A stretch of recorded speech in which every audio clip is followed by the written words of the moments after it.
Alam nyo, sa mahigit 20 taon ko sa industriya ng pananalapi, may isang aral na paulit-ulit kong nakikita. Ang mga pamilyang talagang nakakatayo ng matatag, sila yung hindi naman palaging pinakamayaman sila yung pinakahanda. Kaya ngayon ang pag-uusapan natin ay kung papaano ninyo maitatayo ang isang matibay na depensa para sa inyong pamilya, ano man ang hamon na dumating.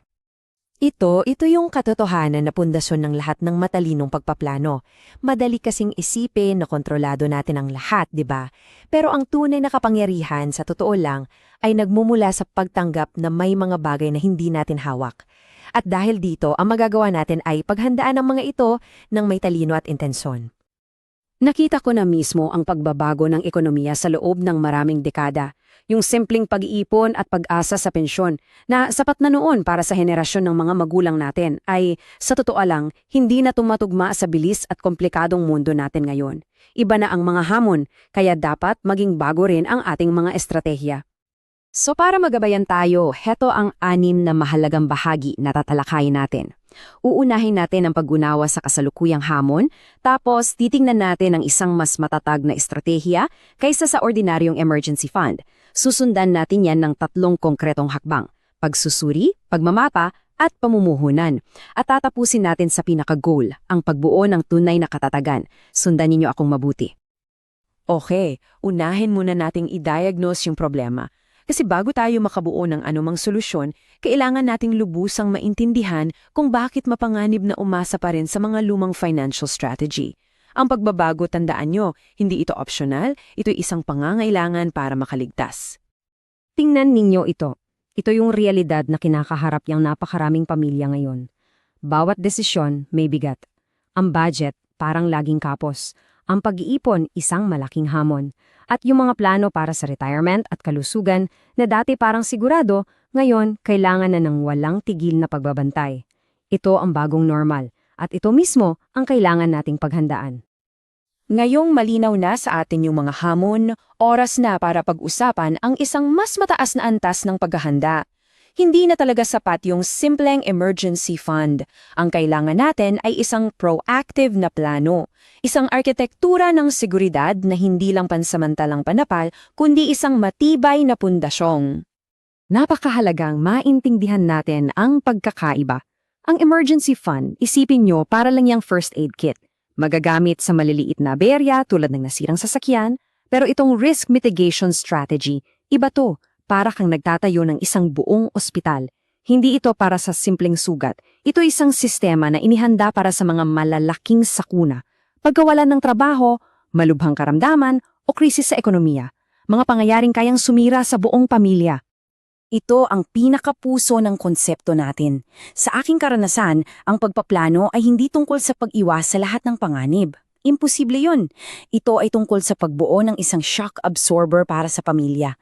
Para kapag dumating ang dagok, hindi ito nakamamatay. Kaya nitong saluhin ng impact. Pag-isipan natin ito. Ang bawat matagumpay na korporasyon, mayroon yang risk management department. Ginagawa nila yan hindi dahil nega sila, kundi para masigurong mabubuhay ang negosyo. Ngayon, bakit hindi natin gamitin ang parehong disiplina at profesionalismo para protektahan ang pinakamahalagang enterprise sa buhay natin, ang ating pamilya? Sige, ngayon, gawin nating mas konkreto. Iisa-isahin ko ang 3 mahalagang hakbang. Ito yung proseso na personnel kong ginamit at itinuro sa daan-daang kliyente para buuin ang sarili nilang plano. Ito yung blueprint. Unang hakbang, at masasabi kong pinakamahalaga sa lahat, pagsusuri. Hindi ka makakagawa ng tamang desisyon kung hindi mo alam ang buong katotohanan.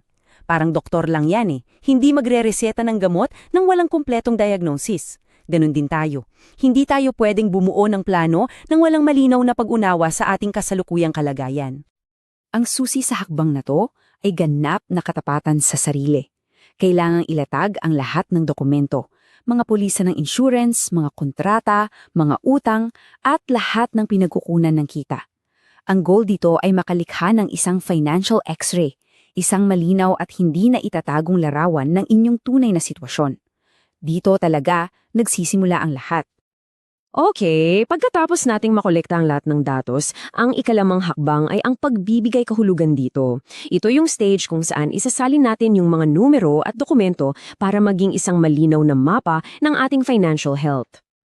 Sa madaling salita, ang ginagawa natin dito ay kinakalkula ang inyong net worth. Tinitimbang natin yung pumapasok laban sa lumalabas at sinusukat natin ang halaga ng inyong mga ari-arian. Ang resulta nito ay isang malinaw na scorecard.